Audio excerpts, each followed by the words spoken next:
Hi every one. ഇന്ന് നമ്മളിവിടെ discuss ചെയ്യാൻ പോകുന്നത് എങ്ങനെയാണ് ഇമേജിനെ എക്സലിലേക്ക് കൺവേർട്ട് ചെയ്യുക എന്നുള്ളതാണ്. ഇതിനു മുൻപേ നമ്മളിത് റിലേറ്റഡ് ആയിട്ടുള്ള ഒരു വീഡിയോ ചെയ്തിട്ടുണ്ടായിരുന്നു. പക്ഷേ അതിൽ നമ്മൾ PDF-ലേക്ക് കൺവേർട്ട് ചെയ്തിട്ടൊക്കെയാണ് എക്സലിലേക്ക് ആക്കുന്നത് അല്ലേ. അപ്പോൾ അതിൻ്റെ ഒന്നും ആവശ്യമില്ലാണ്ട് തന്നെ വളരെ ക്വിക്കായിട്ടും ഈസി ആയിട്ടും കൺവേർട്ട് ചെയ്യാനുള്ള ഒരു മെത്തേഡാണ് ഞാനിവിടെ എക്സ്പ്ലെയിൻ ചെയ്യുന്നത്. ഇനി വെറുതെ ഒരു ഇമേജിനെ എക്സലിലേക്കല്ല, നിങ്ങൾ ഏത് ഇമേജ് ആയിക്കോട്ടെ, അതായത് ഒരു ടേബിളാണ് നിങ്ങളിപ്പോൾ ഫോട്ടോ എടുക്കുന്നതെങ്കിൽ അതിൽ ടെക്സ്റ്റ് മാത്രമല്ല ആ ടേബിൾ അടക്കം എക്സലിലേക്ക് കൊണ്ടുവരാനുള്ള ഒരു ട്രിക്കാണ് ഞാനിവിടെ ഡിസ്കസ് ചെയ്യാൻ പോകുന്നത്. ഇനി പലരും എന്നോട് ചോദിക്കുന്ന ഒരു ചോദ്യമാണ്, അതായത് നമ്മളെ ഹാൻഡ് റിട്ടൺ ഡോക്യുമെൻറ്റിനെ നമുക്ക് എക്സലിലേക്കോ വേർഡിലേക്കോ ഒക്കെ ആക്കാൻ സാധിക്കുമോ എന്നുള്ളത്. ആക്കാൻ സാധിക്കുന്നതായിരിക്കും. നമ്മൾ എഴുതി വെച്ചിട്ടുള്ള ഒരു ഡോക്യുമെൻ്റ് അല്ലെങ്കിൽ ഒരു ടേബിളിനെ നമുക്ക് എക്സലിലേക്ക് കൊണ്ടുവരാൻ സാധിക്കുന്നതായിരിക്കും. അപ്പോൾ അതിനുവേണ്ടി നമ്മളിവിടെ യൂസ് ചെയ്യുന്നത് സ്നിപ്പിംഗ് ടൂളാണ്. ഇത് എല്ലാവർക്കും അവൈലബിൾ ആണ്. അതായത് മൈക്രോസോഫ്റ്റ് വിൻഡോസിൻ്റെ ഒരു ഫീച്ചറാണ്, അതായത് ഡീഫോൾട്ടായിട്ട് വരുന്ന ഒരു ഫീച്ചറാണ് നമ്മുടെ ഈ സ്നിപ്പിംഗ് ടൂൾ എന്ന് പറയുന്നത്. ഇനി ഇതെങ്ങനെ യൂസ് ചെയ്യാം എന്നുള്ളത് നോക്കാം. ഞാനിവിടെ ഒരു ഇമേജ് എടുത്ത് വെച്ചിട്ടുണ്ട്. ഈ ഒരു ഇമേജിനെയാണ് നമ്മൾ എക്സലിലേക്ക് ഇപ്പോൾ കൊണ്ടുവരാൻ പോകുന്നത്. ഇതൊരു ടേബിൾ ഡാറ്റയാണ്. അപ്പോൾ ഇതിനെ എങ്ങനെ നമുക്ക് എക്സലിലേക്ക് ആക്കാം എന്ന് നോക്കാം. അപ്പോൾ അതിനുവേണ്ടി ഞാനിവിടെ സ്നിപ്പിംഗ് ടൂൾ എടുക്കുകയാണ്. നമ്മൾ ഈ സെർച്ചിൽ വന്നിട്ട് സ്നിപ്പിംഗ് ടൂൾ എന്ന് ടൈപ്പ് ചെയ്ത് കൊടുക്കുന്നു. ഉടനെ തന്നെ സ്നിപ്പിംഗ് ടൂൾ ഇവിടെ വന്നിട്ടുണ്ട്. അതല്ലാണ്ട് നിങ്ങൾക്ക് സ്നിപ്പിംഗ് ടൂൾ എടുക്കാനുള്ള ഒരു ഷോർട്ട് കട്ട് എന്ന് പറയുന്നത് Windows-Shift-S ആണ്. ഓക്കെ, അത് ട്രൈ ചെയ്ത് നോക്കുക. വിൻഡോസ് കീയും ഷിഫ്റ്റ് കീയും എസും കൂടി ഒന്നിച്ച് പ്രസ് ചെയ്യാം. ഇതാ ഇങ്ങനെയുള്ള ഒരു സ്മോൾ വിൻഡോ ആയിരിക്കും നിങ്ങൾക്ക് വരിക. ഇതിൽ ന്യൂ എന്നുള്ളത് ക്ലിക്ക് ചെയ്ത് കൊടുക്കാം. ഇനി നമുക്ക് നമ്മുടെ മൗസ് ഒന്ന് ഡ്രാഗ് ചെയ്ത് സ്ക്രീൻഷോട്ട് എടുക്കാം. ഇനി സ്നിപ്പിംഗ് ടൂൾ ഡീറ്റെയിൽ ആയിട്ട് അറിയേണ്ടവർക്ക് ഇതിൻ്റെ കംപ്ലീറ്റ് ട്യൂട്ടോറിയൽ ഞാൻ ചെയ്തിട്ടുണ്ട്. അത് വേണമെന്നുണ്ടെങ്കിൽ ഡിസ്ക്രിപ്ഷനിൽ ലിങ്ക് ഉണ്ടാവുന്നതായിരിക്കും. ഇനി അത് ഡ്രാഗ് ചെയ്ത് ലീവ് ചെയ്യുമ്പോൾ തന്നെ സ്നിപ്പിംഗ് ടൂളിലേക്ക് നമ്മുടെ ഇമേജ് ഇങ്ങനെ വന്നിട്ടുണ്ടാവും. ഇതിൽ നിങ്ങൾക്ക് ഇവിടെ ഒരുപാട് ഓപ്ഷൻസ് കാണാം അല്ലേ. നമുക്ക് വേണ്ടത് എന്താണ്? ഇതിലുള്ള ടെക്സ്റ്റാണ് നമുക്ക് വേണ്ടത്. ഒന്നുകിൽ ടെക്സ്റ്റ് മാത്രമായിട്ട് വേണം, അല്ലെങ്കിൽ എന്താണ് ഈ ടേബിൾ അടക്കം നമുക്ക് എക്സലിലേക്ക് കൊണ്ടുവരാൻ സാധിക്കണം. അപ്പോൾ എങ്ങനെയാണ് ചെയ്യുക എന്നുള്ളത് നോക്കാം. അതിന് വേണ്ടിയിട്ട് ഈ ടെക്സ്റ്റ് ആക്ഷൻസ് എന്നുള്ള ഐക്കൺ ഒന്ന് ക്ലിക്ക് ചെയ്ത് കൊടുക്കുന്നു.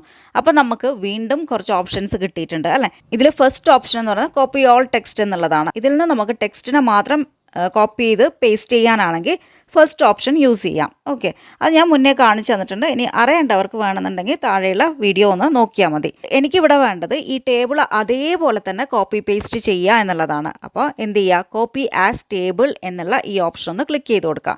ഇനി ഈ കോപ്പി ആസ് ടേബിൾ എന്നുള്ള ഓപ്ഷൻ കാണാത്തവരുണ്ടെങ്കിൽ നമ്മുടെ വിൻഡോസ് ഒന്ന് അപ്ഡേറ്റ് ചെയ്ത് കൊടുക്കുക. ഓക്കെ, അതായത് വിൻഡോസിൻ്റെ ഫീച്ചർ ആയതുകൊണ്ട് തന്നെ വിൻഡോസ് അപ്ഡേറ്റ് ചെയ്തിട്ടുണ്ടെങ്കിൽ നമുക്ക് ഈ ഓപ്ഷൻസ് ഒക്കെ തന്നെയും വിസിബിൾ ആവുന്നതായിരിക്കും. അപ്പോൾ ഞാനിവിടെ കോപ്പി ആസ് ടേബിൾ എന്നുള്ളത് ക്ലിക്ക് ചെയ്ത് കൊടുത്തിട്ടുണ്ട്.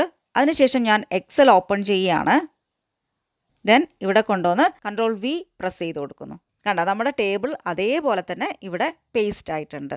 അപ്പോൾ ഇതുപോലെ നമുക്ക് വളരെ ഈസി ആയിട്ട് ഇമേജിനെ എക്സലിലേക്ക് കൺവേർട്ട് ചെയ്യാൻ സാധിക്കുന്നതായിരിക്കും. ഇതിലുള്ള ഡാറ്റ നമുക്ക് എഡിറ്റ് ചെയ്യാൻ വരെ സാധിക്കുന്നതായിരിക്കും. കണ്ടല്ലോ. ഇനി നമുക്ക് ഈ ബോർഡർ വേണ്ട എന്നുണ്ടെങ്കിൽ നമുക്ക് ബോർഡർ റിമൂവ് ചെയ്യാനും സാധിക്കുന്നതായിരിക്കും. അപ്പോൾ എല്ലാവരും ട്രൈ ചെയ്ത് നോക്കുക. ഇനി നമ്മളിവിടെ ഡിസ്കസ് ചെയ്യാൻ പോകുന്നത് എങ്ങനെയാണ് ഒരു ഹാൻഡ് റിട്ടൺ ഡോക്യുമെൻറ്റിനെ എക്സലിലേക്ക് കൺവേർട്ട് ചെയ്യുക എന്നുള്ളതാണ്. നിങ്ങൾക്ക് ഇവിടെ ഒരു ഇമേജ് കാണാം. അതായത് ഇത് ഞാൻ എഴുതി ഉണ്ടാക്കിയതാണ്. ഇതിൽ നെയിം ഉണ്ട്, ഡിപ്പാർട്ട്മെൻ്റ് ഉണ്ട് അല്ലേ. 2 കോളംസ് ആണ് ഉള്ളത്. ഇതിനെ ഞാൻ എങ്ങനെയാണ് എക്സലിലേക്ക് കൊണ്ടുവരിക എന്നുള്ളത് നമുക്ക് നോക്കാം. അപ്പോൾ അതിനുവേണ്ടി ഞാൻ വീണ്ടും സ്നിപ്പിംഗ് ടൂൾ ഇവിടെ എടുക്കുകയാണ്. നമ്മൾ നേരത്തെ എടുത്തതുപോലെ തന്നെ ന്യൂ എന്നുള്ളത് ക്ലിക്ക് ചെയ്യുന്നു. ഡ്രാഗ് ചെയ്ത് നമ്മളൊരു സ്ക്രീൻഷോട്ട് എടുക്കുന്നു. അത് നമ്മുടെ സ്നിപ്പിംഗ് ടൂളിലേക്ക് വന്നിട്ടുണ്ട്. ദെൻ നമ്മളിവിടെ ടെക്സ്റ്റ് ആക്ഷൻസ് എന്നുള്ളതൊന്ന് ക്ലിക്ക് ചെയ്ത് കൊടുക്കുന്നു. നമ്മുടെ ഓപ്ഷൻസ് ഒക്കെയും ഇവിടെ വന്നിട്ടുണ്ട്. ഇവിടെ എനിക്ക് ടേബിൾ ആയിട്ട് തന്നെയാണ് വേണ്ടത്. അതുകൊണ്ട് കോപ്പി ആസ് ടേബിൾ എന്നുള്ളത് ക്ലിക്ക് ചെയ്ത് കൊടുക്കുന്നു. അതിനുശേഷം നമുക്ക് എക്സൽ ഓപ്പൺ ചെയ്ത് കൊടുക്കാം. ദെൻ ഇതാ ഇവിടെ വന്നിട്ട് Ctrl+V അടിച്ച് പേസ്റ്റ് ചെയ്യുന്നു. നമ്മൾ എഴുതിയത് അതുപോലെ തന്നെ ഇവിടെ വന്നിട്ടുണ്ട്. അപ്പോൾ വളരെ ഈസി ആയിട്ട് നമുക്ക് നമ്മുടെ ഹാൻഡ് റിട്ടൺ ഡോക്യുമെൻറ്റിനെ വരെ എക്സലിലേക്ക് കൺവേർട്ട് ചെയ്യാൻ സാധിക്കുന്നതായിരിക്കും. അപ്പോൾ എല്ലാവരും ട്രൈ ചെയ്ത് നോക്കുക. നിങ്ങളുടെ അഭിപ്രായങ്ങൾ കമൻസിലൂടെ അറിയിക്കുക. നമുക്ക് നെക്സ്റ്റ് ക്ലാസ്സിൽ നല്ലൊരു വീഡിയോ ആയിട്ട് കാണാം. So thank you for watching. By.